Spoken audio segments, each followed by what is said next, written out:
আমি নিশ্চিত ওই শালাই আমার বউ না পালাইছে। আমি প্রথম দিন থেকে সন্দেহ ছিল।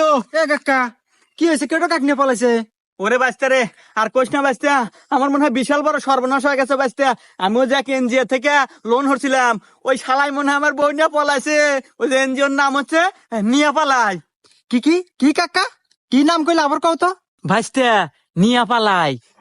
কাকা আপনার মারা সারা। আচ্ছা, ওই এনজিওর সাহেব কি চিকনা চাকনা উঁচা লম্বা কালো করিয়া? হা হা ভাইস্তে, তুমি চিনলা কে বইরা?